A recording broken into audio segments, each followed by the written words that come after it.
Okay, we'll get started. Thank you so much for joining us. Welcome to the Peconic Estuary Partnership Citizens Advisory Committee meeting. We host 4 of these a year, and we use these meetings as a platform to interact with the community and discuss topics that are related to protecting and restoring the Peconic bays. So this is the first meeting of 2020. And this meeting is co-hosted with Group for the East End. My name is Lauren Shear. I manage the education and outreach for the Peconic Estuary Partnership. And Taralyn Reynolds manages the education and outreach for Group for the East End. And we will be your co-hosts for today. And we're really excited to have with us Rusty Schmidt, who is our guest speaker. He is the president of Long Island Native Plant Initiative, who will be providing all of his expertise on native plant gardening for better water quality. But before we dive into the presentation, I just wanted to go over the Zoom platform and how we're going to interact today. So you will notice that you're muted when you come into the meeting. And we ask that if you haven't done so already, to please turn off your video. We expect, we had over 200 people register. So just in the interest to minimize distractions during the meeting, we ask that you please keep your video off and that you will be muted. However, we do encourage questions and feedback. We really want to hear everything you have to say and make sure you get your questions asked. So you'll notice in the Zoom platform, when you go to the bar of Zoom, it should be on the bottom of your screen, there's a chat box that you can click on, and there you can type in your questions, your comments, or your feedback. While Rusty is speaking, Taralyn and myself will be answering your questions. However, around 3:30, 3:45, when Rusty concludes his presentation, we will open it up for a question and answer period designated to just gaining feedback and questions from you guys. And at that time, Taralyn and myself will be reading through those questions and verbally asking them out loud to Rusty for Rusty to answer them. So we encourage you, again, to use that chat box both during the meeting and, of course, during the question and answer period at the end of the meeting, towards the end of the meeting. And lastly, with the notes on the Zoom, we are recording this video and this meeting so we can be able to share it with people that may not have been able to attend. And also so that you can also refer back to it. So this meeting will be recorded and shared on our website and through our email servers as well. So with that being said, I'd like to just jump into who the Peconic Estuary Partnership is and give kind of a brief overview of who we are. So we are one of 28 national estuary programs around the entire country that are funded by the EPA through the Clean Water Act. And the reason for that is if you look, and of course if the video panel is in the way, you can minimize that. But there's a picture here on the right of the east end of Long Island. And for those of you who are not familiar, the Peconic Estuary is the body of water between the north and the south fork of Long Island. And it is designated and recognized as an estuary of national significance. So our program was formed with the mission to protect and restore the Peconic Estuary and its watershed. And we do that collaborating with our partners. It truly is a collaborative effort to protect and restore the estuary. So we work with our partners to do projects dealing with improving water quality, restoring habitat, protecting wildlife and our natural resources. And we also do projects dealing with climate change resiliency with our shorelines in the face of erosion and sea level rise. And then, of course, we are always looking to maintain and develop our partnerships around the East End and create opportunities to interact with the public and educate the public, whether that's through citizen science programs, fun outreach events like scavenger hunts, and then, of course, our Citizens Advisory Committee meetings that you're attending today. But I would also like to show, there's this picture on the left here. I'm just gonna check the chat box. Okay, everything's good. We would like to also make a note that it's so important when we're protecting and restoring the Peconic Estuary that we pay attention to what we do on land, because we're very connected to the bays that might be a few miles away. So if you look at this picture, if you're fertilizing your lawns or using pesticides, maybe you're not picking up after your pet when you take them for a walk, maybe you're washing your car, what's happening is we're inputting nutrients and chemicals to the land. And eventually those nutrients and chemicals will make their way to the bay or the ocean. And that's, whether that's through stormwater runoff, when it rains, that water will drain right to the storm drains and then empty out into our bays. Or even just absorbing through our lawn, getting to our groundwater, and that also will travel to our bays and our oceans. So it's very highly connected. And so when we're looking to protect and restore the estuary, we want to make sure that we're focusing not only on the water, but also on the land. And this yellow line here is representing the Peconic Estuary watershed. So if you live within this line, this yellow line, that means the water on this side will drain to the Peconic Bay.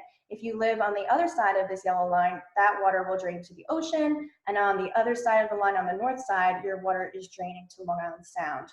So we're really focused on both, not only the body of water of the estuary, but also the land area around it. And so that is how it ties into native plants. We can minimize our nutrients, our toxins that we release into the environment. And a great way to do that is by planting native plants. They don't require pesticides and fertilizers to thrive because they're already adapted to living here on Long Island. So we like to encourage people to plant native plant gardens, a rain garden, and then you have this rain barrel, this picture on the right, which is a great way to reduce the amount of storm water rushing off pavements from your property that eventually carry pollutants to the bay. So these are 3 great green infrastructure projects that you can do at home and make a difference just from your own house, from your own property. And so we do like to offer this homeowner rewards program that if you live within the Peconic Estuary watershed, you can apply to earn up to $500 to offset the expenses of these projects. And so I am going to share the link to the application in the chat box right now, and I will also address these questions that are in here as well. So I am sharing a link to the application, and I am also going to share a link to the Homeowner Rewards Program website page that we have that gives you all the details about what's required, minimum 50-gallon barrel, and so on. And then I also have provided you in the chat box a native plant database link where we provide you with a list of plants that you can like get started with and see what plants are actually native here. And so with that, I am going to also provide you with our contact information, which I also provide in the link, our website, which is peconicestuary.org. If you have any questions about our program or about the Homeowner Rewards Program, feel free to email peptalk@peconicestuary.org. That email goes straight to me, so I'm happy to answer any questions you may have. And we also encourage people to follow our social media channels. We have Instagram, Facebook, Twitter, and Vimeo. Through those channels, we share estuary news, ways that you can get involved, updates on our projects. And so we really encourage this interaction and would love for you to check out our website. And so with that, I am going to now introduce Taralyn Reynolds, who is going to talk about the group for the East End. Hi, everyone. Thank you, Lauren. And I just wanted to say that I am very happy and excited to be co-sponsoring this talk with Rusty. I think you're all going to gain a lot of valuable information. So I wanted to introduce you to my organization, Group for the East End. Like Lauren mentioned, I'm the Outreach and Education Manager. Perhaps some of you on the chat have seen me at one of our nature-based programs or maybe at one of your child's programs with their schools. We've been working on both forks of Long Island since 1972 in a number of different areas. We focus a lot on advocacy, education, conservation, like habitat restoration projects, and also citizen action, getting people who live on the East End or even further out west to come out here to enjoy the natural beauty and to really take part in feeling like they have a voice in protecting it. So the group is involved in habitat restoration projects, and that's what I wanted to talk a little bit about because that's our area that is most relevant to the topic we're going to be learning about today. We focus on removing invasive plants and replanting with native species to improve and increase habitat for wildlife with the added benefit of improving water quality. We live on an island, and as Lauren mentioned, our water quality is one of our most important resources that we have here. So anything that we can do to protect that resource is good for us and good for future generations. We also work in almost all of the East End schools raising environmental awareness and have worked in many of those schools helping to install native plantings, usually small pollinator pathways that are not only beautiful, they provide habitat and also an educational space for kids to learn. And then if we just switch the slide here, our information will be available as well. So like Lauren mentioned, for the Peconic Estuary Partnership, we are all over social media. So at the top is our website. We just created a blog in response to what's happening with having to stay at home. So there's lots of really great nature-based blog information on there, things that you can do with your kids, some native gardening information. We're on Facebook, Instagram, and then I put my personal email down at the bottom. Feel free to contact me about anything that you might hear today, any of the programs that we do, and just a quick plug for the Long Island Clean Water Partnership. That's a partnership program with a bunch of different organizations on Long Island where we're really trying to spearhead making sure that our valuable water resources are protected. So you can find out more information about that as well. And now I'd like to move on to introducing Rusty because that is why everybody is here. So Rusty Schmidt is a landscape ecologist employed by Nelson, Pope, and Voorhees in Melville, New York. He's also an adjunct professor with the horticulture department at Farmingdale State College and the president of the Long Island Native Plant Initiative, also known as LNP. Mr. Schmidt designs and constructs alternative methods for managing stormwater runoff and sustainable landscaping. He has created hundreds of designs for habitat restorations, rain gardens, and stormwater ponds, ranging in size from small backyard rain gardens to large multi-acre sized rain gardens throughout the nation. And we are super excited to be partnering with him. He's a wealth of knowledge, and I think you're really going to enjoy this presentation. So Rusty? All right, thank you everyone. And I'm assuming everyone can hear me just fine. It's my turn to share a screen. But it was good to put my face out there for a little bit so you can see what I look like. Not that it matters too much. So here we go. Go ahead. There we go. So I'm going to focus in on native plantings and how that helps protect our wildlife, but also I'm going to mention rain gardens and water quality numerous times as well as we go. So the first thing is most people think that I'm talking about native gardens mainly because of the birds and the bees and the butterflies. And that's very true. And I'll get into that in a second. But I want to hit some of the other points of why we want to stick to native plants also. This is actually a map of where I'm from. I'm from Minneapolis, St. Paul area. And the cursor here, this is the Mississippi River. This is the Minnesota River going into it. Minneapolis is right here. St. Paul is right here. And this is the 7-county metro area. The reason why I'm pointing this out is that this space that you see here is the same amount of acreage as Long Island, and it has the same number of people, about 4 million people.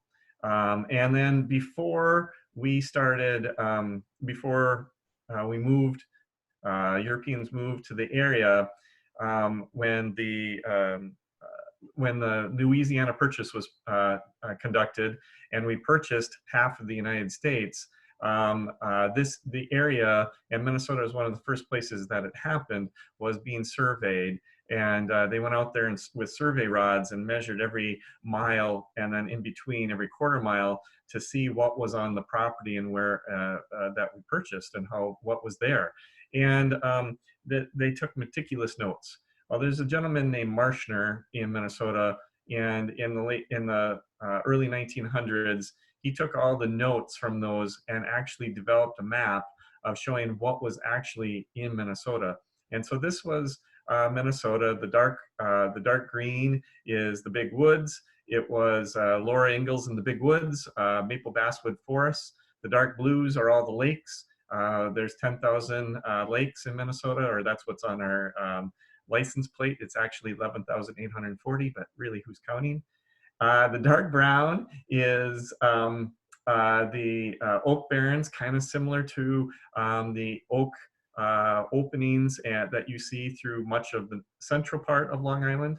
And the yellow areas, the lighter areas, are the prairies, similar to the Hempstead Plains that were here on Long Island. So the reason why I'm pointing this out is that was what was there originally. This is all that's left. There's not much left. We built it up pretty heavily, just like here on Long Island. So all the dark purple areas are remaining lands that are native plant communities. Here on Long Island, and this is an old map, but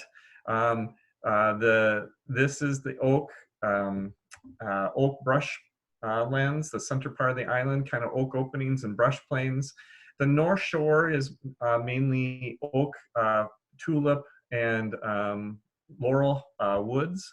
The East End, sorry, this was the oak openings. The East End is all the pine barrens, and including one small area of dwarf pine barrens, which is even more unique and one of the few locations left in the world.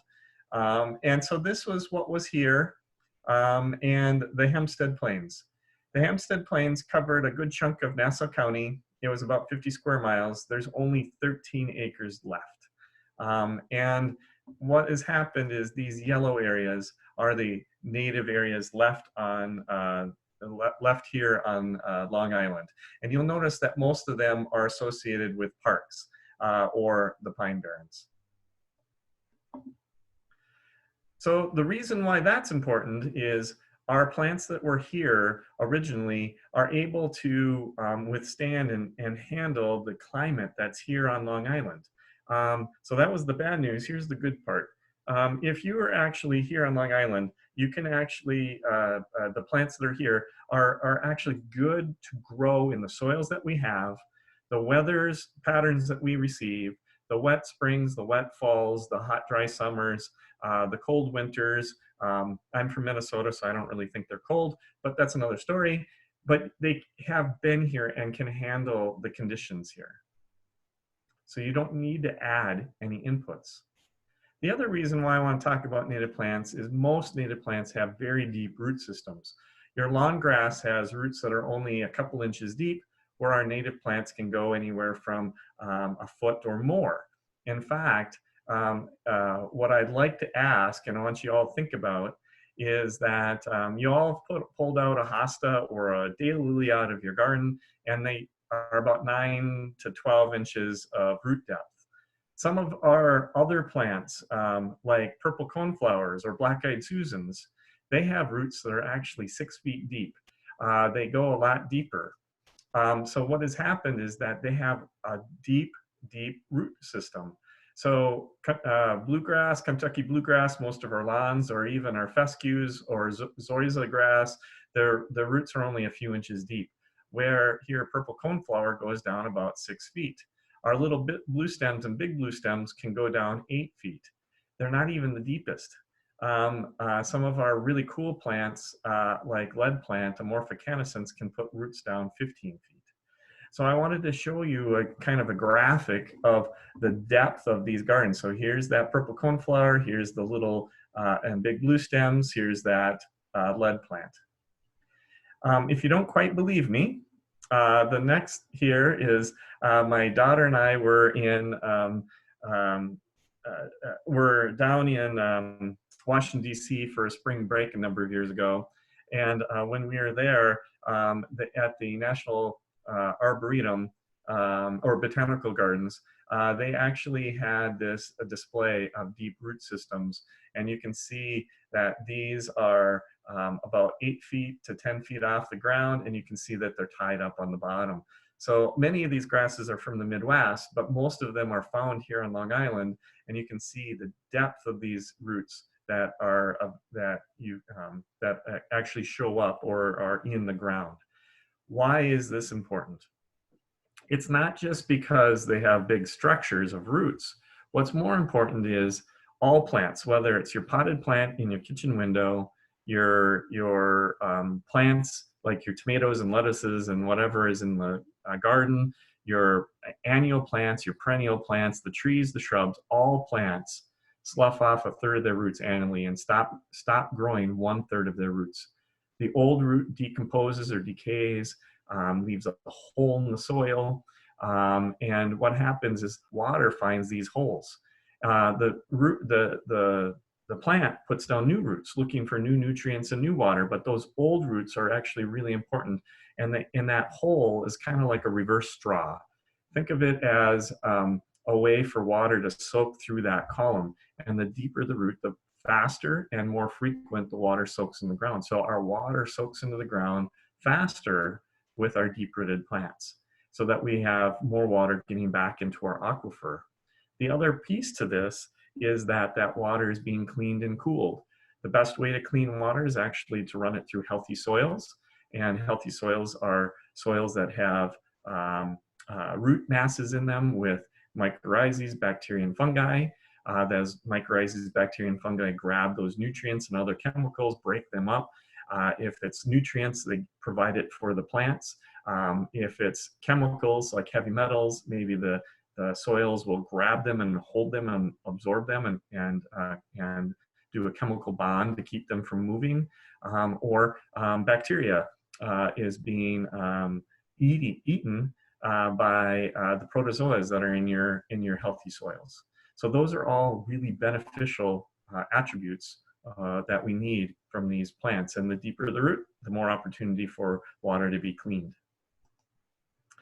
So I have a question for you. I know you can't answer it straight away, but what do you think is the biggest crop in the United States by acreage?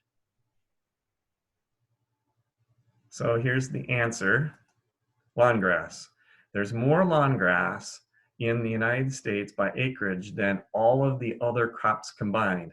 Corn, wheat, soybeans, whatever, pecans and apples and cranberries, and you think about all the other crops, you add it all up, it still doesn't equal the same acreage of lawn grass that's across the United States. And lawn grass is a crop. We feed it, we fertilize it, when we take care of it. It's not native to the United States. We've created it to be something that is ubiquitous across the United States in people's yards. The issue with lawn grass is that it's really kind of a food desert. It doesn't have an opportunity to do much else. The only thing that eats it really is Canada geese, and occasionally a rabbit when necessary. So it's not really something that is utilized. It's great for picnics and soccer games, but not much else. And the issue with this is that we have converted about 62,500 square miles of it, about 40 million acres, to suburban lawn in the US. That's about 8 times the size of New Jersey. And it's dedicated to this alien plant. It's not from here. And we convert about 2 million acres annually across the United States. So the issue is that we don't have a lot of biodiversity in our suburbs, our own properties. Most of the yards here in Long Island have less than 5% native plants on the property. And usually that 5% is usually a tree or two. Many yards have 0. So what I want to challenge everyone that's on this call and beyond is to think about how can we redesign suburbia where we live, and Long Island suburbia, even in the East End, is still suburbia. What can we do to make a healthy, functioning ecosystem? So this is my thought process. This is obviously not the East End. This is probably more towards Levittown, but look, watch the picture. I'm going to have it changed in front of your eyes. If this was a number of homes, where are the opportunities to plant native plants? And so now watch the picture. It will change in front of your eyes. It's opportunities to plant behind the behind the homes, between the homes, up near the front of the house, near the backyards. Opportunities to put in more and more gardens that are all native or more naturalized across the property. So I'm going to go back and do it again. These are your opportunities. And why this is so important is really about our insects. Our insects are the most important group of animals on the planet. They actually are the transfer of energy that's captured by plants through sunlight and moved on to the other animals. It's the importance of pollinating those plants to create fruit bodies or vegetables or things that we need to eat. So it's actually really, really important. The insects are most important. We think that all insects are bad, but really only a couple percent is actually slightly harmful to us. Most of them are really important and do a lot of great things for us. And we need to have these beneficial insects. And these insects are really important to move that energy up the system. One of the things that I want to move on to is to talk about birds. 96% of all terrestrial birds rear their young on insects. If we have these birds primarily are moving caterpillars, but a little of everything, all insects. It's their highest bit of protein that they can provide these baby broods. And in fact, one brood eats about 6,000 caterpillars per brood. There's a reason why there's 1 million inchworms out right now. You see them hanging from the trees. If they instead of squishing them, put them back in the tree. They have to have that high numbers because of the number of birds that are eating them. If the inchworms or caterpillars are not getting to the high volume, they have to do other things like hide. But all insects, 90% of all insects that eat plants, but not all of them, but most of them, require a native plant to complete their development. So most of you know the caterpillar on the right. It's the monarch caterpillar. It's found on the milkweed plant. If it doesn't have a milkweed, it can't grow from egg to larvae, which is the caterpillar, to get into the butterfly. It needs that plant. That very important native plant is called a host plant. If you don't have the host plant, you don't have the caterpillar. The one on the left is a swallowtail. And these two beautiful butterflies need specific plants to grow on. The monarch eats the sap and the leaves of milkweed.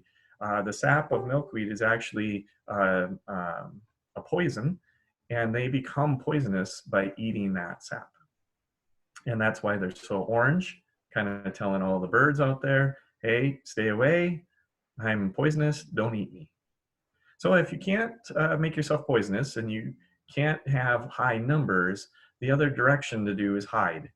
The caterpillar on the upper right is actually an Arborvitae caterpillar. It's part of the Arborvitae plant. It needs this Arborvitae, and look at that, it hides really well, making itself look like part of the plant.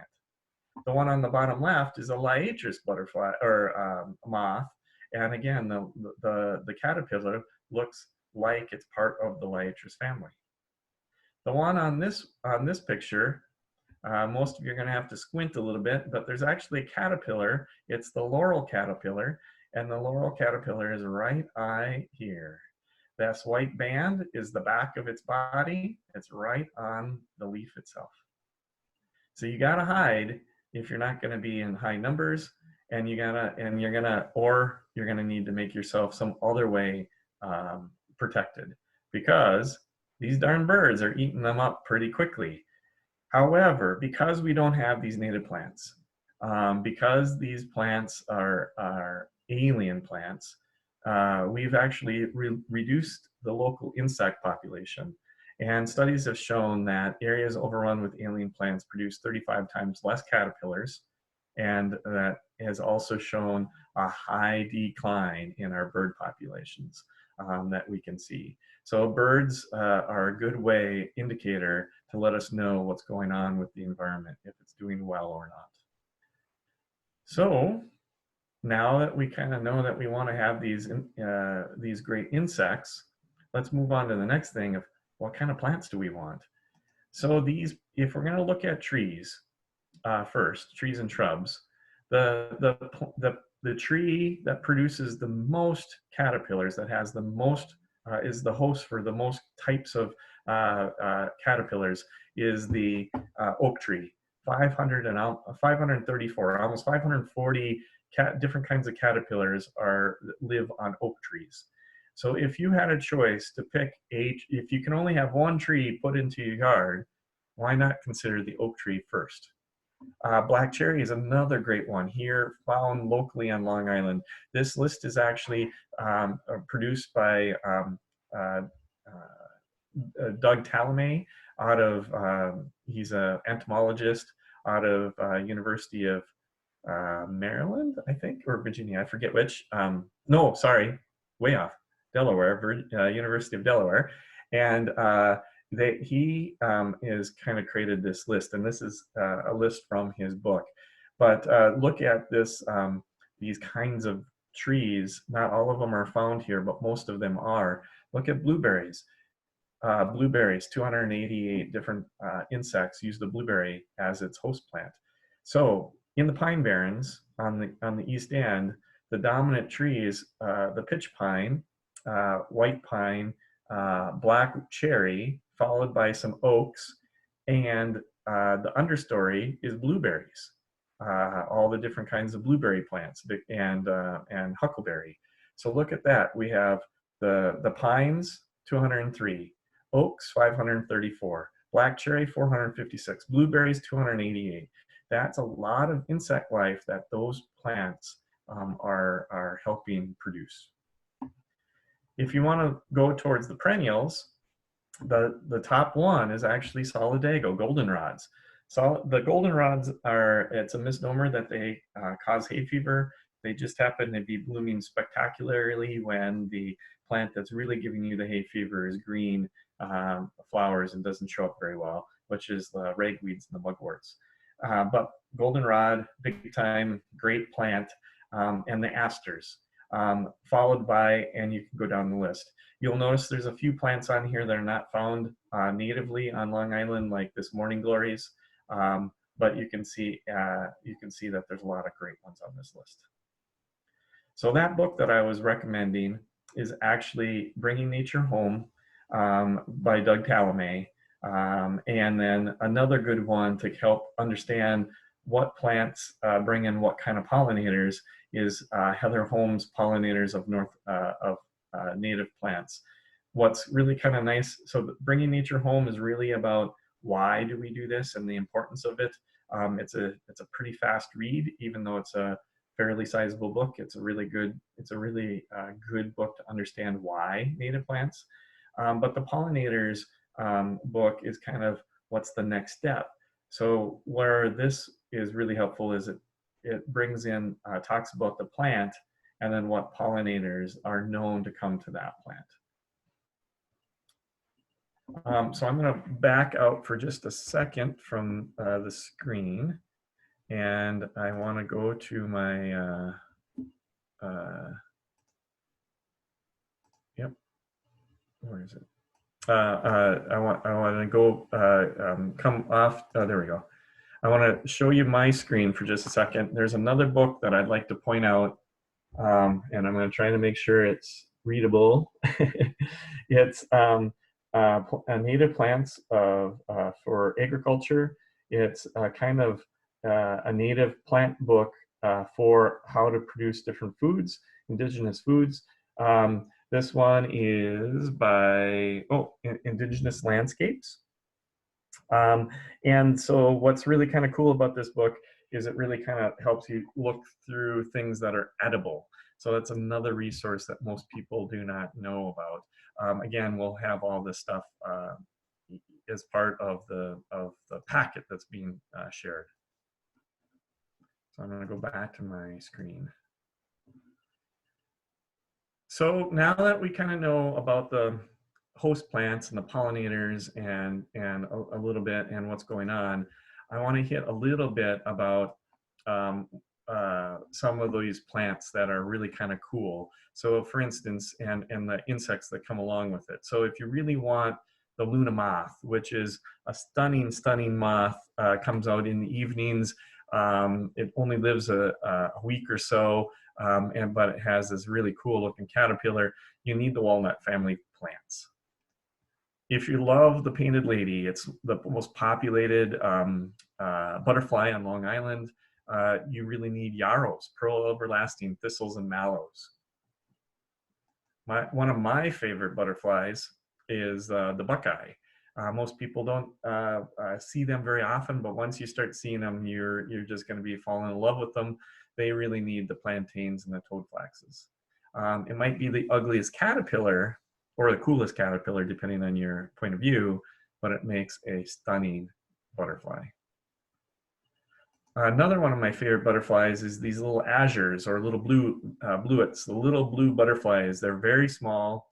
They're usually about the size of your thumb max, and they need the New Jersey tea. One of my favorite underutilized shrubs of Long Island is the New Jersey tea, Sienna, Siennathus americanus. It is a full sun plant, puts out these beautiful white flowers from June through July. It brings in a ton of butterflies and bees, and then of course is the host plant to the azures. So my next thing is I want people to stop looking further and start looking closer. And one of the things that we need to think about are the bees. All these bees were found in this garden to the left. So this was just a one-time deal here, or I spent I don't know 15 minutes photographing bees. The upper right bee is a sweat bee. It is really small. It's smaller than your pinky, and it's this amazing emerald green. The bottom right is a big bumblebee. The big black ones look like hornets, but they're actually bulb-faced bees. And then another bumblebee on the far left. These were bees hanging out on these native flowers. The blue flower is blue lobelia. The purplish flower in the middle is marsh milkweed. The yellow flower is sneezeweed, and the white flower looks like it might be New Jersey. No, yeah, it must be New Jersey tea. It's hard to tell at the moment, but all these plants are bringing in these amazing bees. So here's the thing about bees. Bees are starting to find out that these native bees are starting to go into population declines for a number of reasons. But habitat is one of the main ones. The issue with these bees is that they actually pollinate more per bee than the honeybees that are in the boxes. Honeybees are actually not native to the US, they're from Europe, and they're used for agriculture purposes. So when people talk about honeybees, they're really talking about agriculture. If you're really wanting to do some really amazing work, is you want the native bees. The native bees do pollinate and pollinate very, very well the agricultural fields as well, and they're free. They're found all over the world, but they're in decline for a number of reasons. And one of the things that I'm and the last thing to it is bees, for the most part, do not sting. If you capture them, put them in your hand, and shake them around a bit, they might. But you really got to tick them off before they're going to. Wasps are the stingers. 99 times out of 100 when you get stung, it's by a wasp. 95 times out of that 100, it's by one wasp, the yellow jacket. It's really, the bees are really quite beneficial. And what I do is teach young kids about bees and to stop being scared of them. And so I teach, and so I will pet the bees. It's a real thing.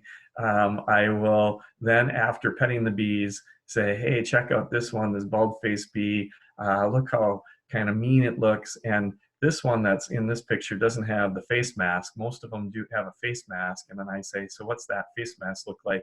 And they have to lean in closer, and then they see that it looks like Deadpool from the comic books. And so then they think that's pretty cool. And then you show them this green bee, which is really small, and show them that, and now they have to get closer. And you slowly help people understand that bees are really, really important. And if we want to eat fruit and veg, we need to save our bees. And bees live in a number of places. There's ground bees that live in holes in the ground. If you start seeing these large holes that look too big to be ant mounds, these are solitary bee holes. Most of the time they're big bumblebees, but there's also mining bees and a few others. They live solitarily in groups, believe it or not, and they produce a number of young from each hole. There's also cavity nesting bees, like the carpenter bee, this big monster here. But there's also bees that are like, mason bees and others. And what's really cool about these is that you can use this house, but change out the house frequently, because that house can develop the same issue it's killing our colony collapse disease, that's killing our honeybees, can get into that and kill those as well. But also watch out for this really old wood.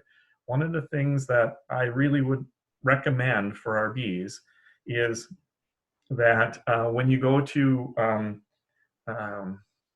dress up your yard by cutting back the vegetation, don't cut it back in the fall. Inside these stems are a whole bunch of great bees that are hiding inside the stems of your plants, especially those sweat bees. Remember how small they are? They really love grass blades and goldenrods and things like that, and they grow in the stem that's sturdy and protecting them in the winter. Cut it back when the temperature is consistently 40 degrees in the spring, and you're going to have a better success of keeping those important insects in your gardens that are going to help out your garden immensely. And if you really need to cut it back in the fall for some reason, then consider only cutting it back to 10 or 12 inches off the ground, not any lower. So since we're speaking about wildlife, I think I need to move on to deer. Not the deer like my wife, but the deer, the brown menace that eats all of your gardens. So one of the things that I hear about all the time is deer being an issue. I'm going to say that since I'm from Minnesota, I really don't think there's a deer problem on Long Island. Now, I know a whole bunch of you just laughed. I know that you think there's a huge deer problem, but believe me, it's not that bad. Where I'm from, the deer are about 5 times more populated. However, with that said, we're going to need to protect some of our landscapes. And what deer do is they have a few of their preferred foods, like hostas and roses and things like that, some of their favorite foods, and we plant them in our yards. What deer do is they see that really cool plant they want to go eat, and what they do is they're kind of buffet eaters. They eat on the way to that plant, and they eat on their way out from that plant. And so what happens is there are no such thing as a deer-proof plant. However, most native plants, not all of them, are deer resistant. And in fact, there's a whole bunch of plants that like being cut back by the deer and then coming back, and they have a more bushy structure. So first, most native plants, not all, are deer resistant. And so if you really want to protect your garden, believe it or not, the best method is this deer scarecrow. It is a, looks kind of, I don't know, hawk head like with a big sprinkler on the top. The sprinkler is a big clapping sprinkler. It makes a big noise and it shoots the water fairly hard. What's really kind of cool about this is that you just stake it near your garden. You put it, it shoots about 50 feet, so you can protect about a 50-foot area around the sprinkler. The eyes are motion detectors. Anything, you can set it on the back, you can set it to the size of the critter from rabbit to bigger. Anything that walks past that's that size or bigger, it senses the motion and turns on the sprinkler. The garden hose just hooks up to it and it shoots the critter with water, scares it away, and it works really well, believe it or not. It's actually the most likely way to get deer out of your yard. So you can either put them up around your yard or just put it up in that one really nice rose garden that you want to have and keep the deer away. So you train them. You put it up early in the spring, and then around June time, you can actually take the batteries out of the back of the head and unhook the hose, and you've trained the deer to stay out of that garden. And now it's a scarecrow time. And that will work for the year, and next year you're gonna have to do it again. The next best method is actually using these repellents. And the two that I recommend that work well, there's a whole bunch out there on the market. You can find tons and tons, but the two that work the best is this Liquid Fence and Deer Off by Have a Heart. They seem to work the best of all of them that are out there. There's some homemade products that you can use and things, but really what you want is look for the ones that have both a bad smell and a taste. So Liquid Fence is really only about the smell. It has a coyote urine in it, and it has some other smells, and it really is supposed to make the deer think there's a predator around and leave. The Deer Off works also very well. It adds a taste to it as well with some pepper, chili pepper inside the liquid. Both of them, here's the disclaimer, both of them say that they'll last 10 weeks or 6 months. That's not quite true. After every major rain, you're going to have to reapply. And so you're probably going to, like this spring, you're probably going to need to apply once a month or once a week. And then eventually, once summer comes a little bit less likely for rain, you're probably going to be able to leave it on there for about a month and then have to reapply. Fencing works. It works very well so long as you have an 8-foot tall fence.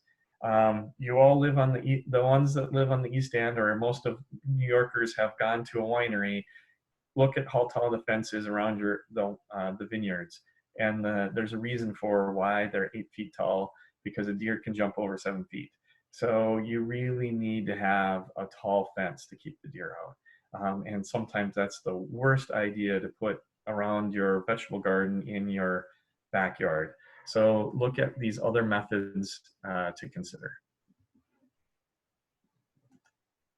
We're going to lean the rest of the way on native plants. And the first thing I want to talk about is a little bit about where to purchase them. A couple out on your end of town that I like to use is Long Island Natives in Eastport, and Warner's Nursery with Vicky Bustamante.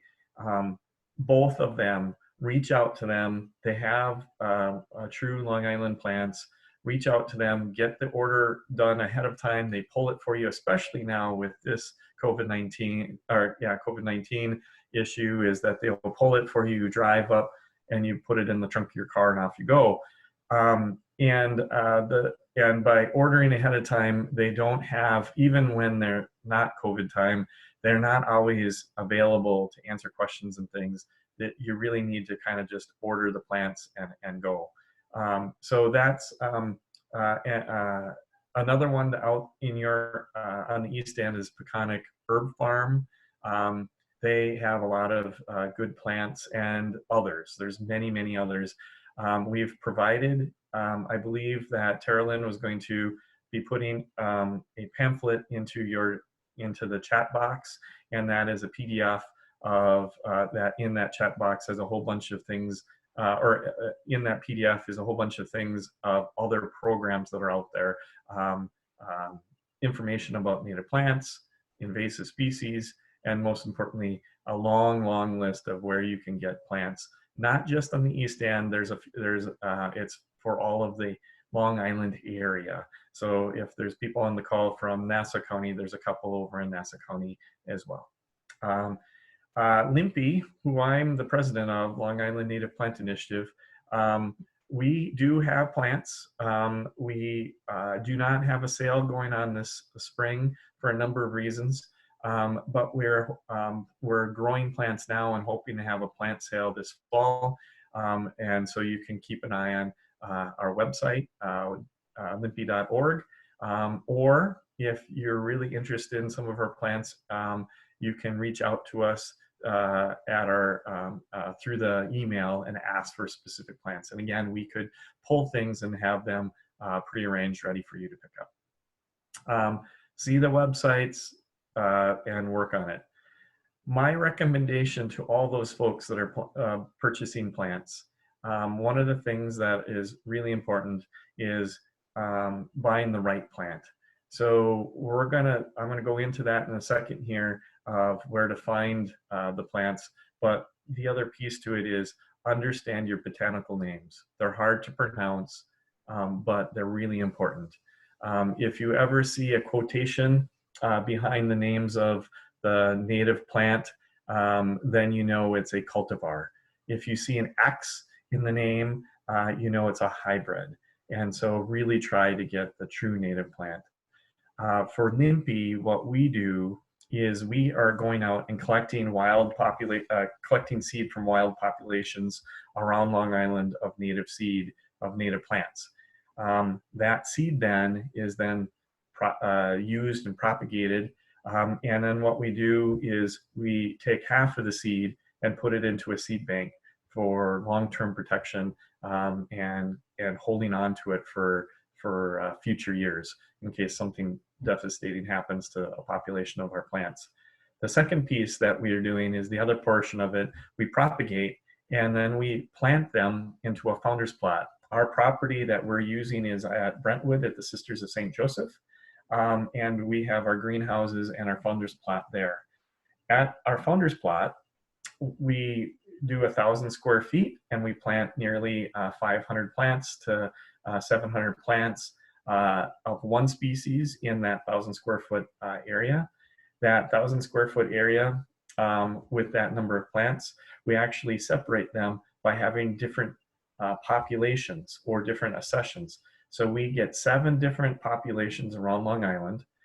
Then we take those 7 populations that are isolated, plant them together into one plot, and they cross-pollinate. And the seed that we get from our founder's plot, let's say it's butterfly milkweed, the seed that comes from that is more genetically sound. And so we use that to then grow, and we use that for our sales and hopefully get to our nurseries. So hopefully what we're doing is putting ourselves out of business. Organizations to consider. I'm sorry that I had it in a different color, the website, but I guess it turned into a hyperlink and changed colors on me. But Rewild is a group that is working in the Port Washington Peninsula, though they're expanding program to expanding beyond Port Washington. And their program is to convert lawns to natives. And their goal is to get to 40 acres of lawns converted to native plantings in the compact compact neighborhoods on the Port Washington Peninsula. The other group that I want to, and if you want to learn more, go to their website, rewildlongisland.org. Rewild, one word, Long Island, all spelled out, .org. The other group that is starting on the east end that's very similar to rewild is 2/3 for the birds. They are working on creating an appeal to turn around the bird decline by including 2 native plants for every 3 that are being planted in a landscape. So for every 3 plants you plant in your landscape, 2 of them should be native. It's a great group. They're also avoiding pesticides, and they also have another part of that is perfect earth, which is for the lawn care to be pesticide-free maintenance. So those are all things that these 2 groups are working on. 2/3 for birds, it does not have their website up yet, but it's supposed to be coming up very shortly. And so keep an eye out for these 2 groups. And I would be remiss to talk about native plants without talking about the invasive plants. And invasive plants and aggressive plants are 2 different things. So an invasive plant, invasive species, and it doesn't have to be a plant, it can be insects and other things, but an invasive species are organisms that are not native, that cause ecological and economic harm in the environment. And invasive species are bad. Aggressive species are species that can spread rapidly. So there are invasive species that are also aggressive, but there's also native plants that are aggressive that are not invasive. Aggressive species are species that can spread rapidly due to their reproductive capacity and can outcompete other plant species. So a couple native plants that are aggressive would be things like switchgrass. Switchgrass likes to spread and take over its area as quickly as possible. Or maybe a obedient plant is not very obedient. It takes over gardens. They're not bad plants. In fact, I like using them when I'm planting a restoration so that they take over an area quickly, but they're not a bad plant. So don't confuse the two. An invasive species is something that's actually harmful to the environment. And an alien plant is a plant that's not native to the region and that has been moved there by human influences. So whenever I say alien plant, that's what I'm really kind of talking about. So that's kind of the definition. I want to talk about a little bit about some of these invasive species that are commonly be able to be purchased in your garden centers. And these are things to watch out for. They're not on the do not sell list yet. However, we're considering them and we're evaluating them, and it's a long process. But some of those plants that I want to point out to you are things like Forsythia. Forsythia, I'm finding more and more and more found in the woods.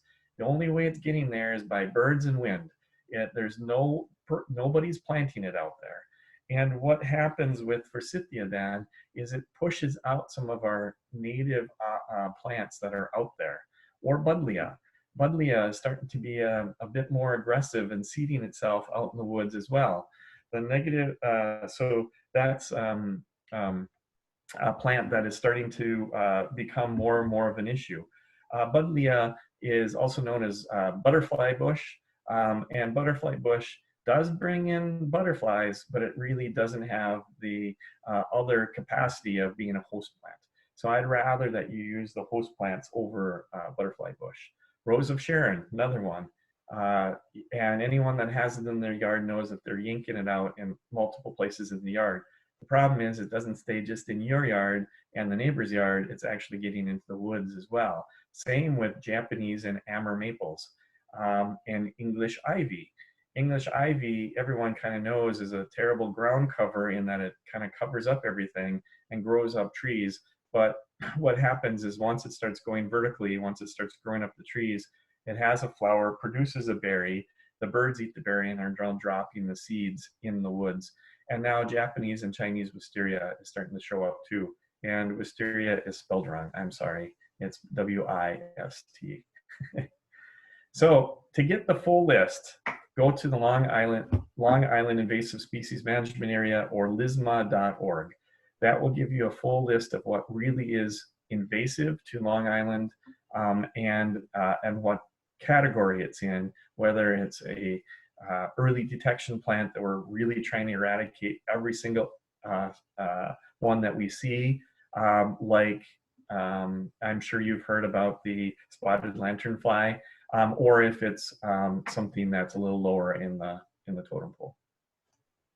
So here's some of those plants: Forsythia, Buddleia, Rose of Sharon.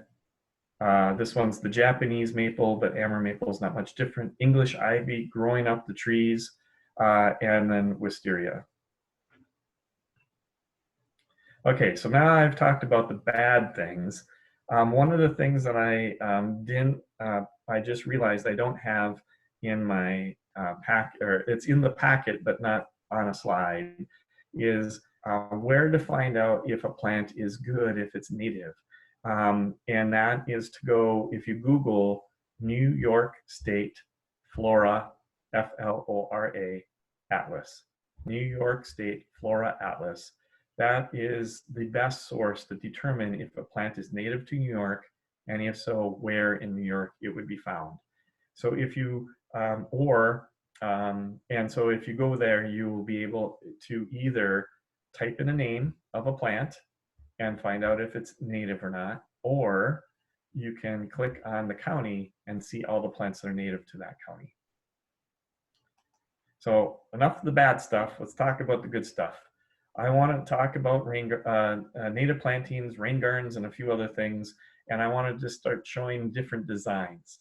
This is actually a rain garden. It's also in the downtown area of Minneapolis, and it's all native.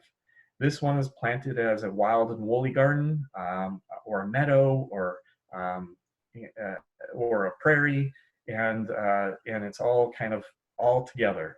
There might be 100, some of you think the whole thing is weeds, but they're not. They're all native plants. But the other piece to it is, what's nice about this more random planting is that there could be 100 invasive, or not invasive, there could be 100 weeds in there and most people will never see them. It looks pretty showy at a number of times during the year. This was a school that my daughter was at when she was in the 3rd grade. She's now 25, so this is a long time ago. But what we did here is, again, this is a little rain garden, but I want to show you this is all native plants that school age kids, 3rd to 6th grade, planted. So what we did is we raised the little frame so we hold water and make this a rain garden, but you notice that we didn't even kill the grass. We're just putting in 3 to 4 inches of mulch over the top, and that will smother the grass. Then, after we've put the mulch down, anytime I work with kids, it rains. I don't know why, but it does. And then what I did is give each student a 6-pack of plants and a trowel and a ruler that was 1 foot long. So then what they did is they pulled the mulch apart. They stabbed the ground with their trowel as hard as they can. They wiggled it a bit, made a little depression, taught them how to pull roots apart and plant the plant green side up. That's the most important part. And then plant the plants. Once the first plant was planted, to take their ruler and measure a foot away and do it again. There was no design because I knew the students were never going to follow the design anyway. They planted the entire garden, and this is what it looked like 1 year later. These are all plants that you can find here in Long Island. This light purple flower on the bottom right is a Monarda fistulosa, or wild bergamot. These flowers right here is pale purple coneflower. It's not native to Long Island, but it is to Minnesota. It's very similar to the purple coneflower, Echinacea purpurea. Neither of them are actually native to Long Island. There's no coneflowers, echinaceas native to Long Island, but it doesn't mean that you can't use them. The black-eyed Susans in the middle, Agastaki Hyssops. The tall yellow flower is another one that's not native to Long Island, but we have similar ones here. This is cup plant, but you could substitute that with woodland sunflower, Heliopsis derivatica, which would be a great plant for here on Long Island. These light pinks back here are marsh milkweed and Joe Pye weed. This dark purple in the far back is ironweed. All three of those are great native plants to Long Island. This tall yellow flower is yellow coneflower or Ratibida. That's also native. And then that's the ones I can see. So you can see those, everything kind of blooms at one time of year in the fall, because that's when the kids are at the school. It doesn't really bloom in the middle of summer, which is not normal for me. I usually have things blooming from early April all the way through October, but in this case, we have some things bloom early in the spring and a lot in the fall, because that's when the kids are at school. These are, we decided to do one only in shrubs. This is a dentist office. The dentist wanted this rain garden and native planting, and the maintenance man for the dentist office, Joe, the maintenance man, didn't know the difference between a pansy and a petunia. That was his exact words. So I asked, did he know the difference between a shrub, a flower, and a grass? And he said yes to that. So we only planted shrubs. There's red twig dogwood in the center and fragrant low growth sumac around the outside. And this is what it looked like 5 years later. This is a native garden in the front of a quaint little house. All the water here also goes into this garden through this little depression. But these are all native plants. Little blue stem, black-eyed Susans, purple cone flowers, again, not native to Long Island, but still okay. Ironweed, Monarda, Joe Pye weed is all great plants that you can find here on Long Island. This is a full shade garden. I don't want you to think that we only do sunny gardens. This is a full shade garden. A little bit wild and woolly, but I think it's kind of fun. Unfortunately, I stopped and took a picture at the wrong time, the 2 weeks that nothing was blooming, but it's very still interesting. We have this great sedge that's kind of like a grass, this sensitive fern, this a native lily, Michigan lily. It's going to bloom in a little bit here. We have some Culver's root that's going to bloom white. We have some a native phlox. All of these things that you see in here are also native to Long Island. Or you can have a very organized garden. This is in the front yard of that same house that we just saw, where it's a more organized and simple garden. Oops.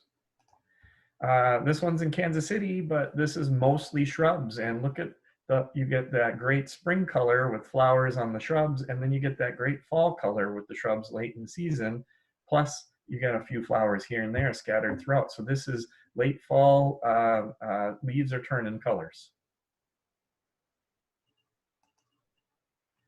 This one, you actually read the name of the sign before I said you read the sign.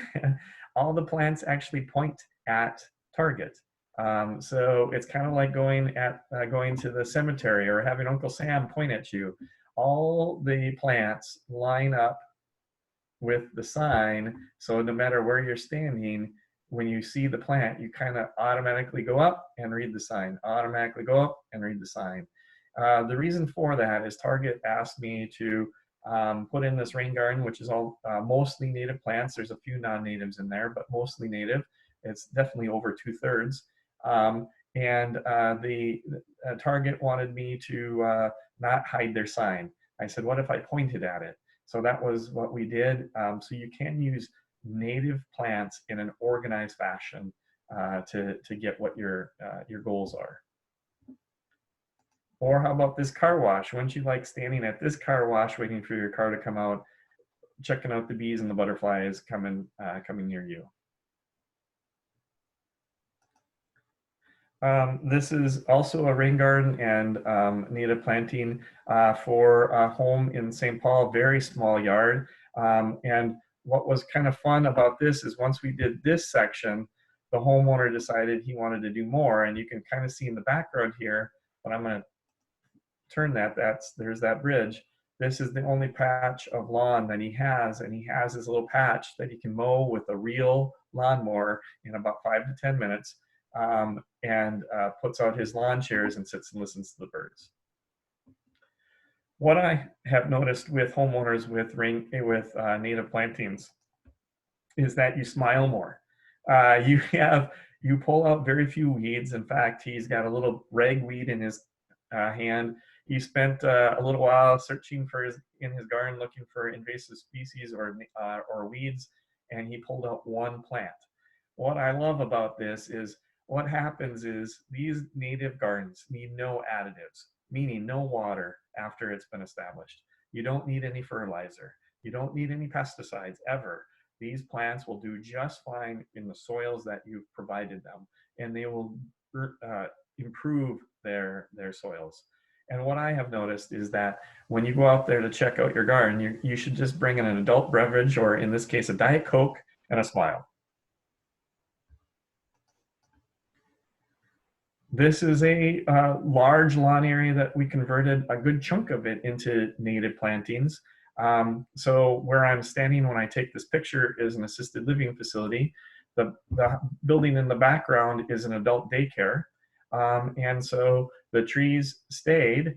This is a late fall planting in November, or this is a late November picture that I took of this garden. So things are starting to turn brown and end for the season. But what has happened is the people in the adult living facility and the adult daycare, they spend most of their time wandering out there looking for the birds and bees, or sitting on their porch and watching the birds and the bees come to this amazing little landscape. It's a lot better than that big lawn that they were mowing all the time. Here's one closer to the folks on the East End. This is at the Riverhead Cornell Extension Office. This is a rain garden and native planting. This one is in Nassau County for those that are in Nassau County. This is at the Nassau Hall at the Nassau Soil and Water Conservation District in Muttontown. This is what it looks like in full color in the middle of the summer. This is late in the fall. You can see that the boneset Eupatorium perfoliatum is still blooming, but a lot of other things are starting to turn into that fall rustic colors. You don't have to do all natives. This garden is mostly native, but we have those some annuals, marigolds, you have a peony, you have a couple hostas in here. Most of the rest of the plants are native. And we left a little lawn in here for a reason. It's almost like a pathway. Don't you want to go for a walk and see what's around the corner? It is inviting. It wants you to come into this yard. And you can have the multi-million-dollar home and still have a complete native garden in the front of their house. So this is the turnaround in the front of their house, and all native plants.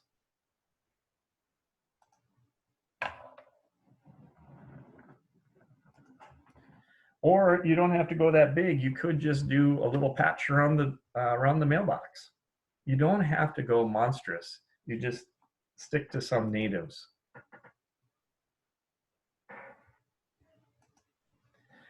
What I've also encouraged people is, if they have the larger lot, instead of putting the meadow or the native plants in the background, put them up closer to the foreground, closer to where you're going to spend your time, so that you can spend time watching and seeing. Again, don't look further, look closer, and look for those cool things that are closer to your environment, and spend some time in nature. This is in Nassau County in East Meadow. This is a very small house. The upper left picture is planting day in May of 2019. The bottom right picture is September or October of 2019 in the fall, and a little bit more of that show. Some of the plants are starting to dwindle in the color, like this Agastaki in the background, but the asters and the coreopsis are in full bloom, and the goldenrods are about to take off. Here's one in at the Clark Botanical Gardens again in Roslyn in Nassau County. The bottom right picture was right after planting. The pictures upper and lower are the year after, in the fall again.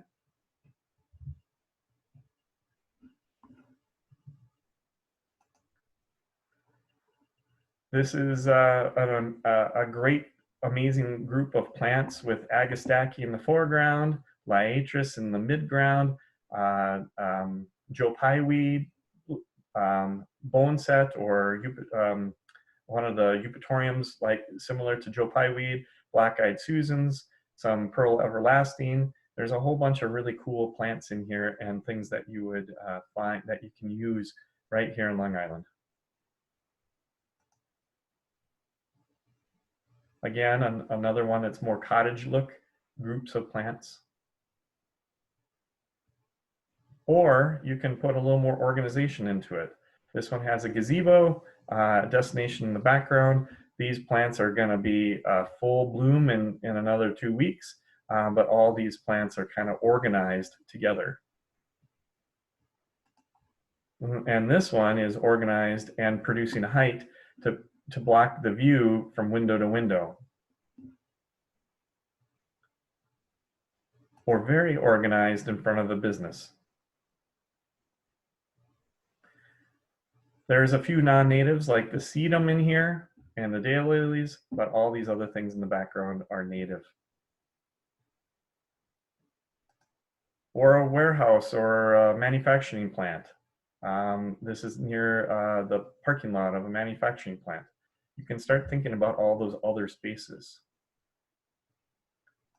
So let's talk a little bit about how to plant. The last bunch have been a little bit more about inspiration.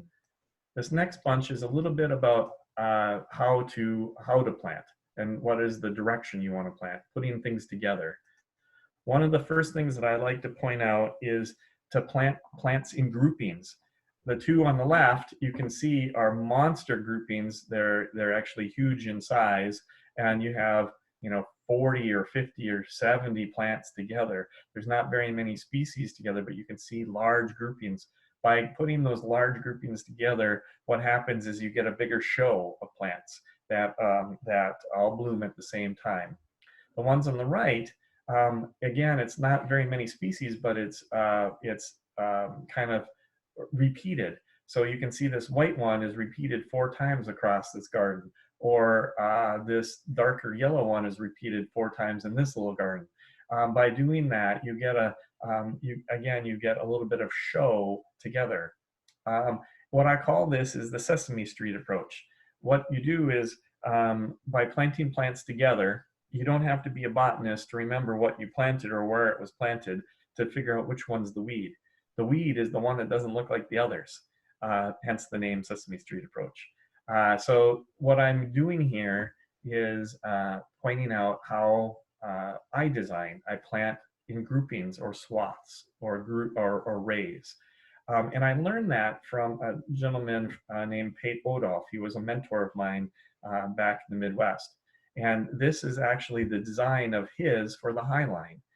So you can see all the plants in his order. And you can see that there's not a ton of plants in this section, but it's been repeated over and over and over again.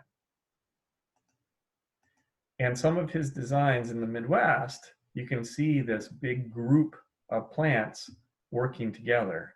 And my favorite of his of all time, even better than the Highline, is this site. It kind of looks like a Monet.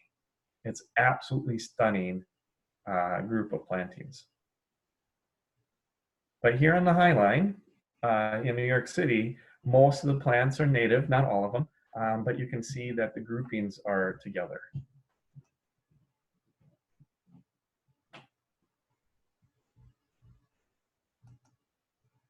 Do you remember that plant I talked about it earlier called lead plant, Amorphicanescens, that had the 15-foot deep roots? There it is. That's that amazing plant. Even though it can grow 15-foot deep roots, there's not 15 feet of soil on top of the Highline in New York City, but it's still a pretty cool plant. Silvery leaves, purple flowers, brings in tons of bees and butterflies. Late June through July. And it looks amazing a lot near the dark green plants. Or the bottom, look at that amazing show of butterfly milkweed popping out amongst all that other color. Or in combination with,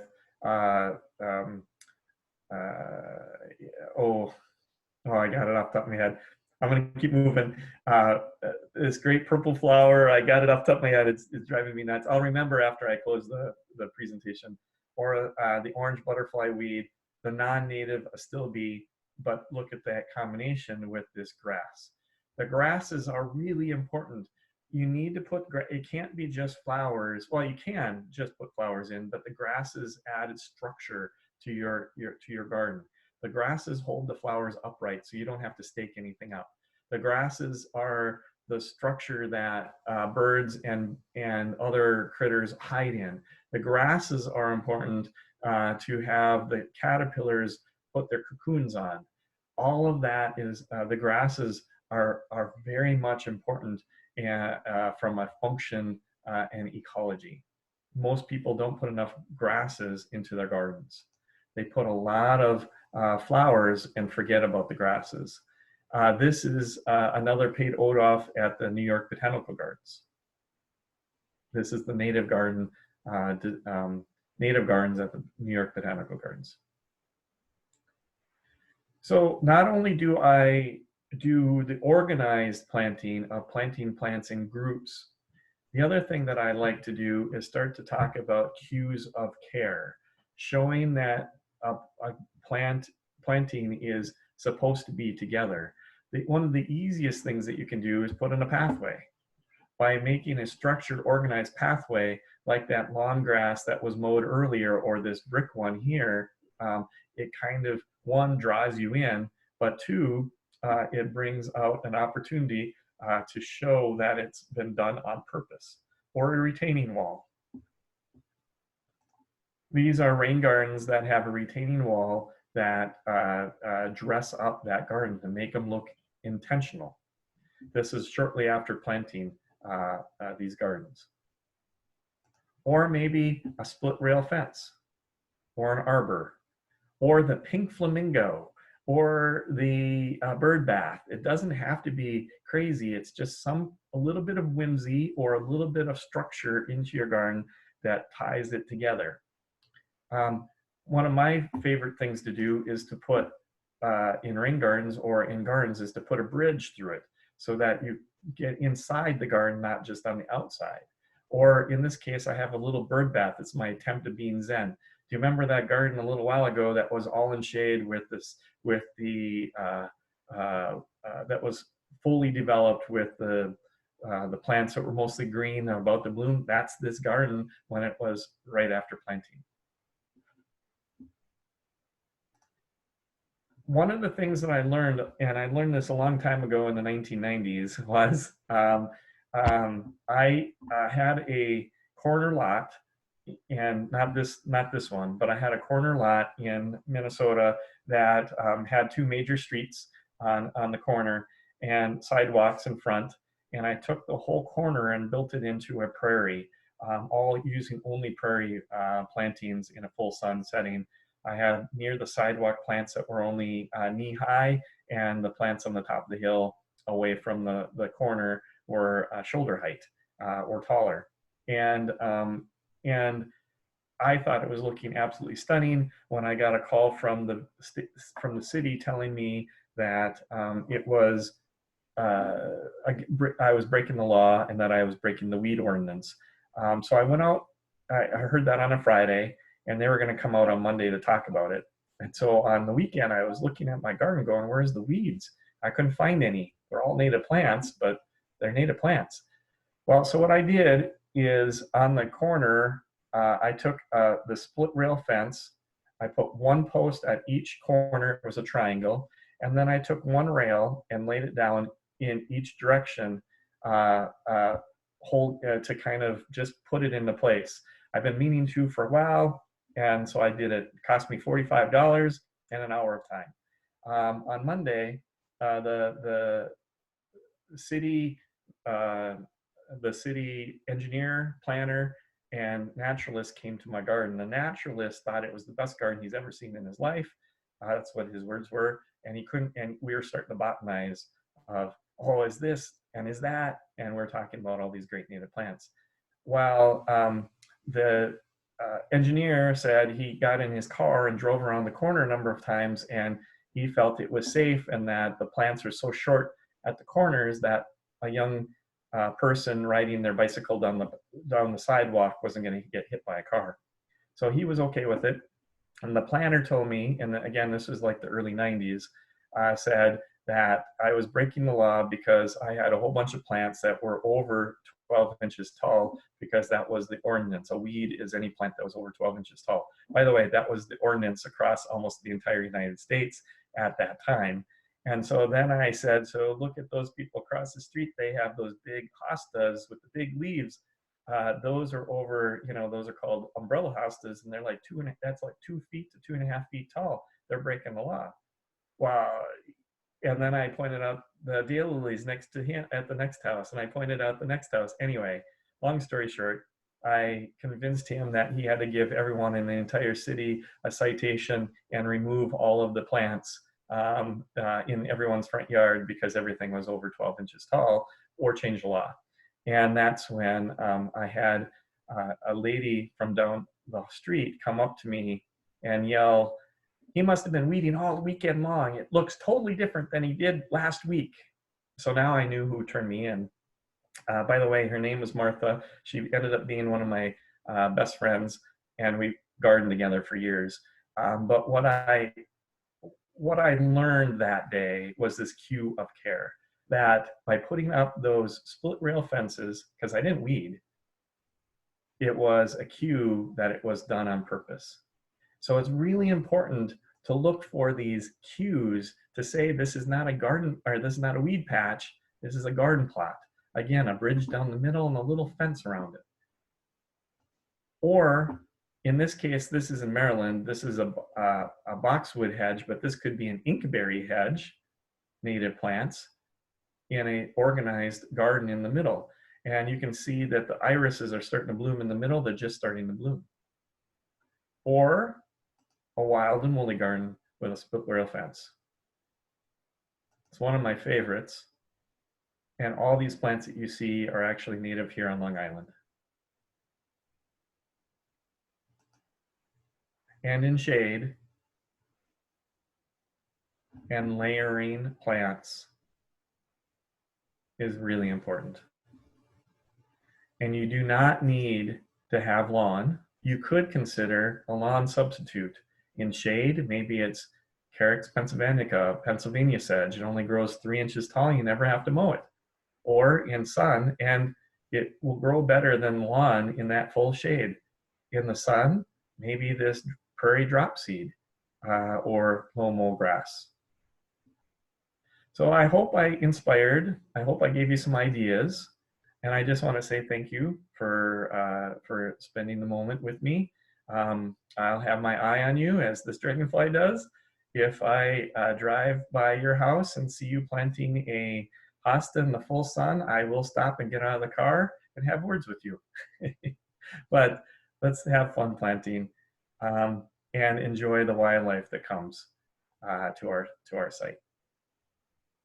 I'm going to leave this up and transfer to the group so I can see everybody. Thank you, Rusty, for this wonderful presentation and providing everyone with such great resources. Speaking of those resources, I am going to reshare the link to the packet that you were mentioning to the chat box right now, so everyone can have access to it. Okay, so there, I just sent the link to all the resources, namely the places you can go buy native plants, and then the other resources that Rusty was mentioning. And at this time, we'd like to open it up to people to ask questions through the chat box, and Carolyn and myself will read off the question to Rusty, and he can help answer them. So please feel free. I see that there are some, let's see. I see a lot of thank yous. Yes, I see a lot of thank yous. That's a good thing. Yeah. And I ended at 3:30. I'm feeling pretty good. Yeah, it's perfect. So there was one question a little bit prior about when is the best time to plant? Yeah, so that's a very good question. A couple things there. First one that I want to mention is that I actually enjoy planting in the fall way more than I enjoy planting in the spring. Fall planting, I have a higher success rate because more often than not, I'm planting on projects that I can't control the water. And so if I plant in the spring and we have a drought summer, there might be a chance that it doesn't get watered and we might have a little issue, whether it's natives or non-natives. So I like planting in the fall because the fall rains and the spring rains will do the work for me. And so I have a higher success with that. Also in the fall, I have a good opportunity to get plants at a discount. And that's always good because there's a number of nurseries that are trying to eliminate their stock. But the last thing that I want to add to all this, and this is just a general rule of thumb, it doesn't matter if it's natives or non-natives, if you're going to the nursery, really, I would avoid just going to the nursery without a very specific plan, or better yet, a pre-ordered list. So when you go to the nursery without a pre-ordered list and you wander around, one is there's going to be a number of plants that aren't available at that time that you have on your list that they don't have. That's the first thing. So then the second piece is you just get drawn, and I'm just as guilty as everyone else, of grabbing that plant that's blooming really cool at the moment and doing that impulse buy. And then I have to come home and try to figure out where I'm going to put it. And then the other thing with those impulse buys, I tend to spend more money than I originally was planning on spending. So my trick to you all, and I'm in the nursery business, and they don't want me telling you this, is that you order your plants ahead of time. Well, the native nurseries are going to love you for it, but a lot of the garden centers are not going to like you for this. But you order the plants ahead of time. They have them pulled, they have them ready for you. You drive up, you open up the trunk, you fill up the car, and then you go shopping. So now you've not overspent. You've received everything that you want in your garden, and you've made the arrangements to get the plants. And so then you also get a bunch of plants that are not blooming at the moment, so but will bloom later in the season. You'll notice around Long Island that there's a lot of gardens that bloom heavily in the spring and not so much in the summer and the fall, because a lot of people go shopping in the spring. And again, they're buying those impulse buys. So it's just more and more thought process and breaking those habits. Great. We have another question. Veronica is asking that she is trying to add more native plants to a wooded area in her backyard. What native plants would fit best in an area like that? Okay, so of course the next thing I have to say is it full shade or mostly shade, or does it get some sun? So I'll just kind of, and then what is the soils like? So you kind of need to, like all gardening, do a little more research. But in generalities, here are some things that work in what I'm assuming shady wooded areas. And it doesn't matter if you're on the North Shore, South Shore, East End, or West End. These are generalities. Some plants to really consider are the blueberries. There's high bush blueberry and low bush blueberry. The high bush blueberry can get 4 to 6 feet tall. The low bush blueberry is kind of almost like a ground cover of about 1 foot tall. They produce white flowers that are blooming right now, great fall color, and of course the tasty fruit. Huckleberry is another one that fits that. If you like a little taller shrub, think about spice bush and sassafras and elderberry are all taller plants that can handle quite a bit of shade and fit that space. A medium shrub would be things like Aronia melanocarpa, which is black chokeberry, can handle quite a bit of shade, but not all full shade, so you got to pick your spot. that makes great fruit for the birds and makes a great jam and jelly for yourself. And then a little smaller shrub, still, 3 to 4 foot, is Daravilla lanicera, dwarf bush honeysuckle, which is our native bush honeysuckle, one of our native honeysuckles. So that's kind of the shrub layer. The next layer down is the flowers, and there's a whole bunch of really cool things like wild geraniums, turtle heads if you have a little moisture, all the ferns. There's 50 some species of ferns that would be great in shade conditions. Dutchman's breeches, there's a spring ephemeral, May apples, which is a kind of cool big leaf plant.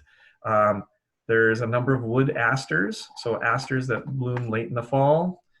There's a great goldenrod called zigzag goldenrod that's about 2 feet tall with a yellow flower.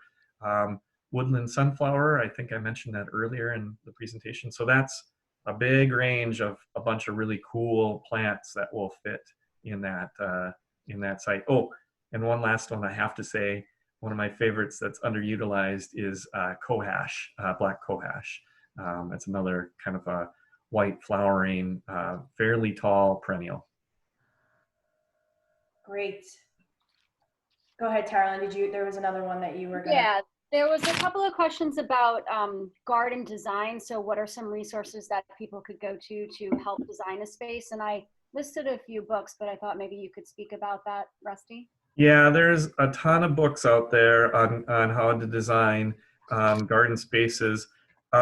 What I tend to do is not follow those design guides as much as use your own eye. You're going to know what you like and what you don't like.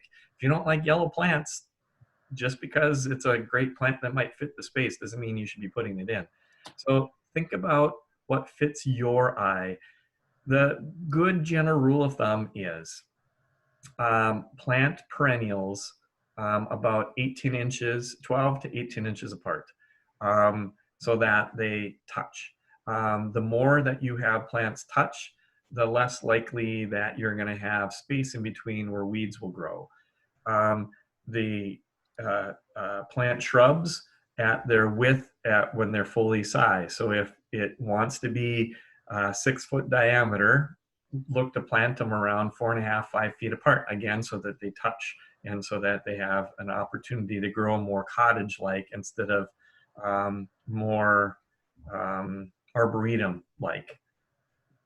The other thing that I would also recommend is look at the height. Plant the tall stuff in the back and the short stuff in the front, and start layering plants so that you have some tall guys, some medium, and work your way down so that you kind of fill in that entire space.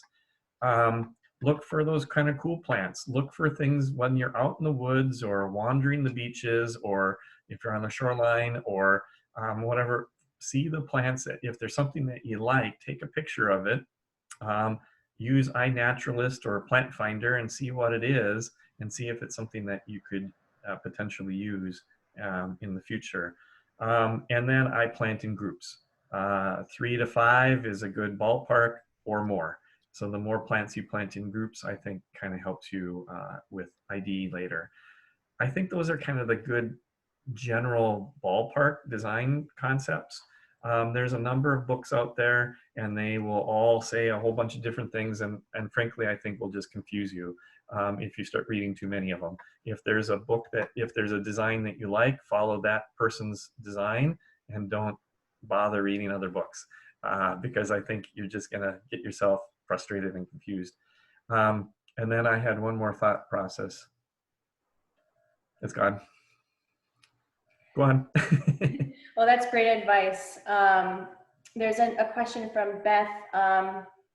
She likes that you can use some non-natives with the natives. Do you have a rough target for proportion or criteria for why you would use a non-native? Yeah, so first and it went back to my point.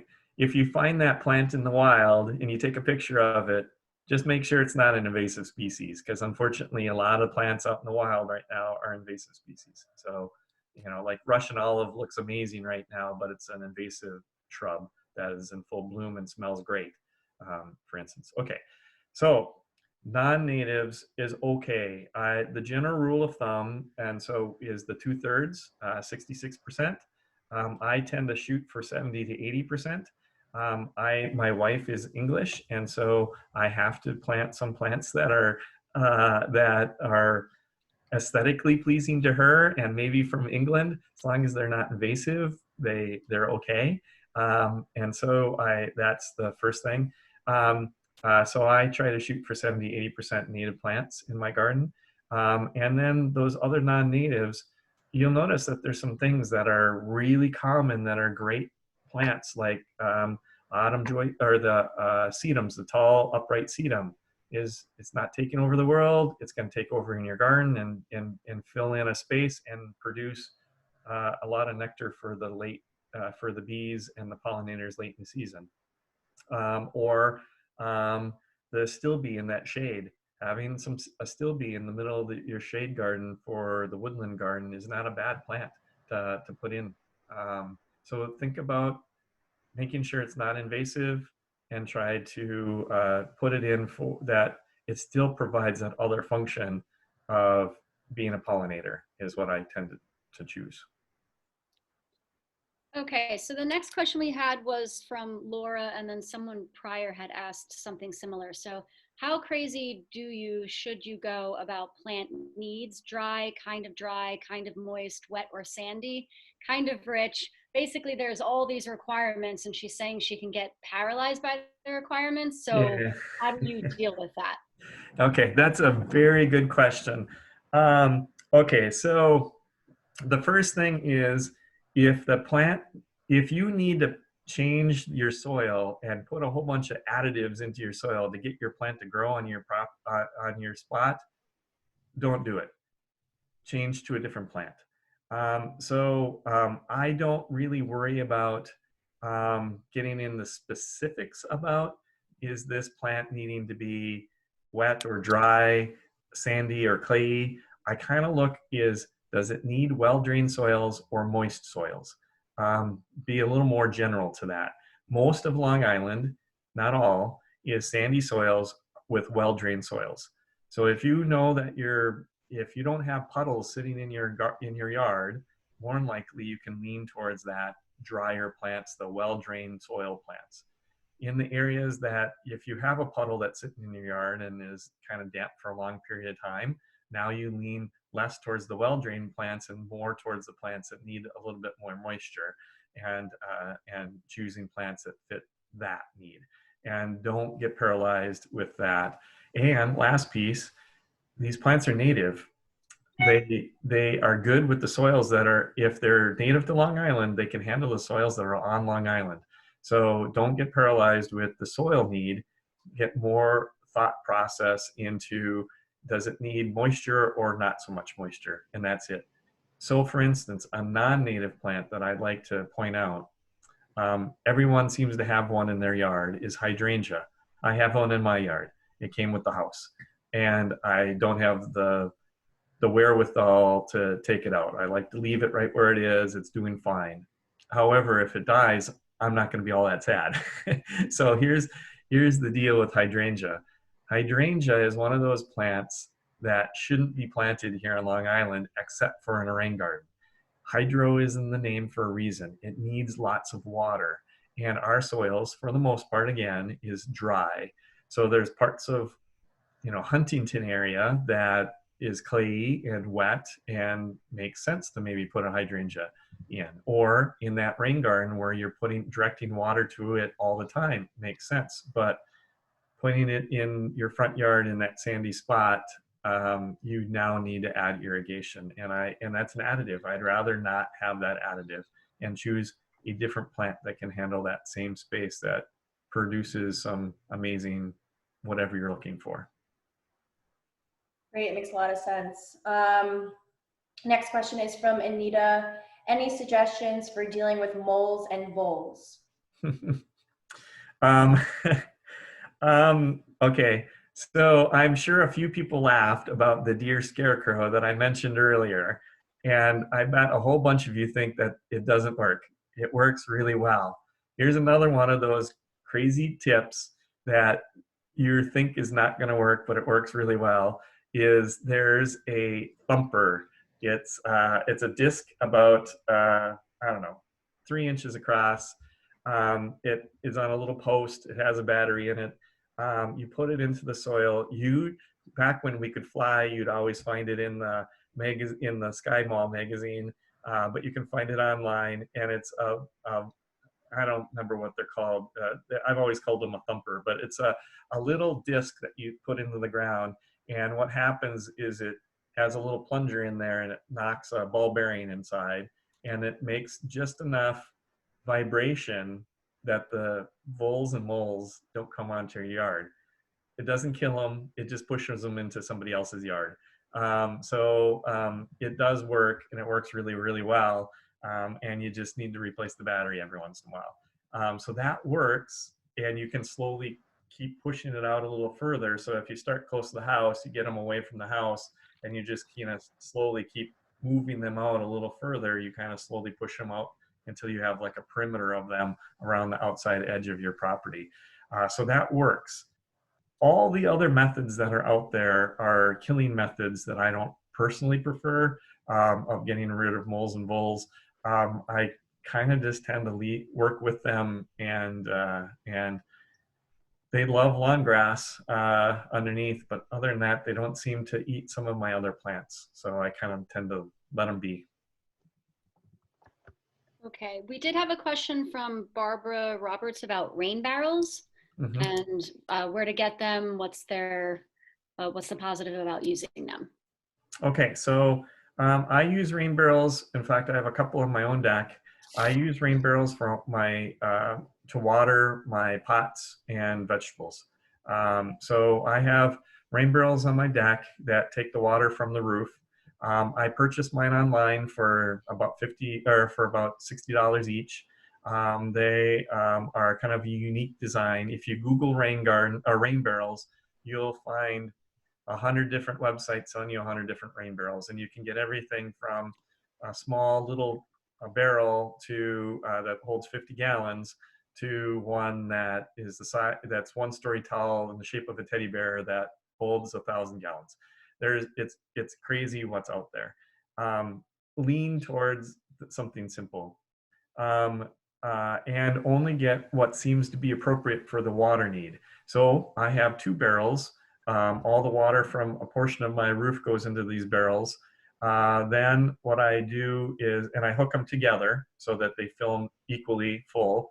And then I have a hose that goes into the barrel, and I have a solar powered pump hung on my deck railing, and set it for every 3 hours. And then I have a drip irrigation that goes to all my potted hanging baskets and pots. So I never water my pots. I'm terrible at remembering to water my pots. So I use it to water all my hanging baskets and my herb pot and my pots around off the deck. So that's what I use mine for. The benefit is that you're not using your water from the sink or your faucet. You're using natural water coming from the sky. It takes a little bit of water from going into the stormwater system that is connected to your house, whatever that may be, and you're using that water for a proper purpose. So that's kind of the benefits. They're usually inexpensive. I do in my old house, and I used it to water the vegetable garden. I don't have any problems with that. However, New York State Health Department says don't use that for your vegetables, but I still do, and I'm fine. So it hasn't affected me any. Just kidding. It's fine. Another question. It was earlier when you were presenting about irrigation. So we're saying that native plants don't need that much water. So something like New Jersey tea might need more moist soil. So do you need to install a system for irrigation for native plants, or is it kind of just using the climate and the weather to take care of it? Yeah, I choose the plants that fit my site. So I don't, it's back to the right plant in the right place mentality.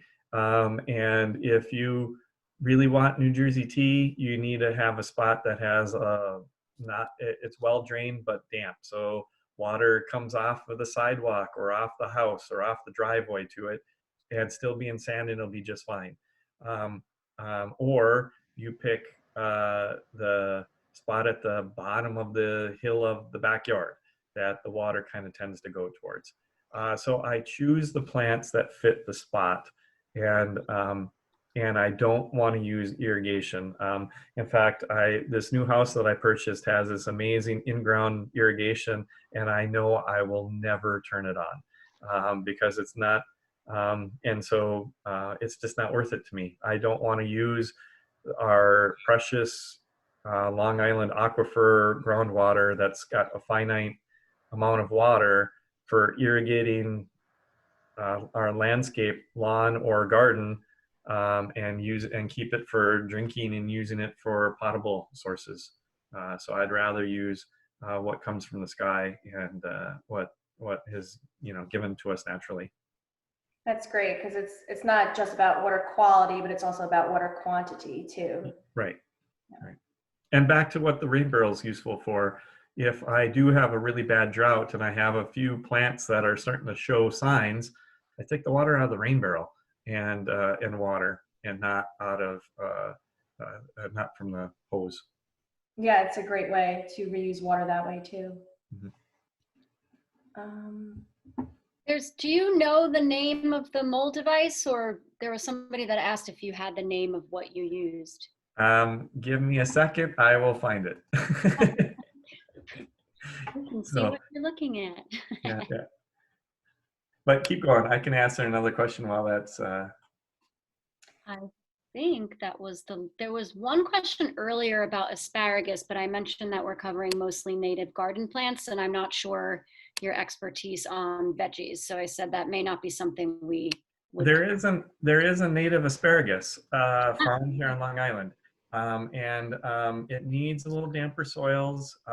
It grows very well, and it's a great food source. So there is a native asparagus. I don't know where to purchase some. I haven't purchased it, but it's a good one. So the ultrasonic, it's a vibrating or ultrasonic device, the one that I like using, and they're solar powered. That's all. You don't need the battery anymore. That's new.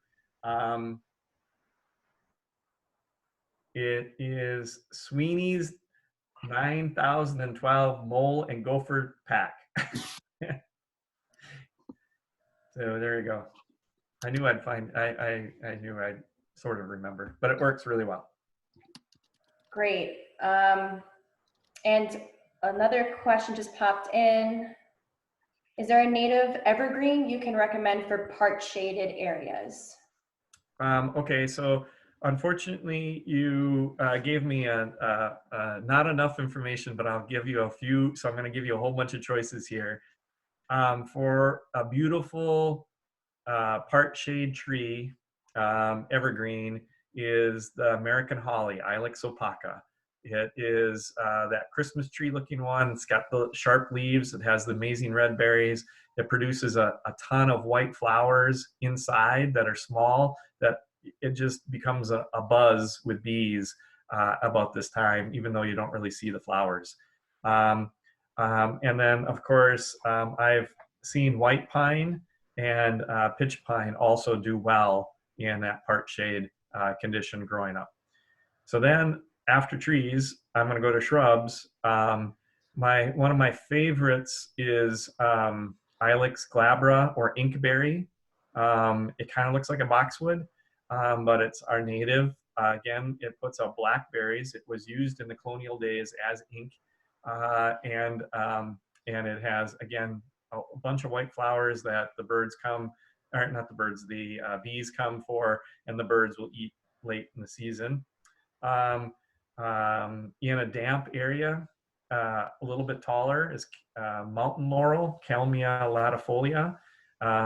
beautiful white flowers with pink centers, kind of like cups. It's really kind of an interesting flower. Not many other plants produce a flower quite like that, maybe Campanula. But it's amazing, great little evergreen shrub that needs a part sun, needs some sun. It can handle full shade, just doesn't produce as many flowers. But that's a nice one. A tall shrub that can handle that's an evergreen is Rhododendron maximum, or the monster rhododendron, the only native rhododendron on Long Island. It's the big monster one. Well, there's an rhododendron also. There's azaleas and rhododendrons are the same family. There's a few native azaleas, but it's the only really native true rhododendron, and it's that monster one with the big magenta to purple flowers. So that one, and then let's see. The azaleas are not evergreen that are native. I'm sure I know I'm missing some, but that's a good start. One step further down, Christmas fern is almost an evergreen that is native. The creeping flax, Flax sublata. It's the short flax. It's in full bloom right now. That there are native varieties of that. That's pretty much an evergreen, and that's on the lower side. So hopefully I've hit the whole range. Yeah, that's great. So we're actually we just hit 4 o'clock. I don't think we have any new questions. So I did see one question, it was answered, but to get the video recording of this meeting, as well as the resources, the packet that I handed out through the chat, we're going to be handing these materials out through email and through social media. So if you're not already following the Peconic Estuary Partnership and Group for these Sends on social media, you can do that, and then you'll get to receive these materials then, as well as through email. If you go to the homepage on the Peconic Estuary Partnerships, you can go down to the homepage down on the bottom. You can subscribe there, and of course you can subscribe to Group for these Sends email as well. So we thank everyone for joining us today, and great big thank you to Rusty for sharing such a wealth of knowledge and resources to everyone, and really making it easy for people to pick up native plant gardening at home. So thank you all, and we are hoping to do another one of these, an outreach program together as a partnership between our 3 organizations, and we're leaning towards rain gardens and shoreline vegetation. So definitely keep a lookout for future outreach programs with us, and future meetings as well. So thank you all. And I guess we'll sign off now, and we'll hope to see you guys soon at another meeting. Thank you, everyone. Thanks, everyone. Thanks, Rusty. Thanks, Thank Lauren. you. Thanks, bye.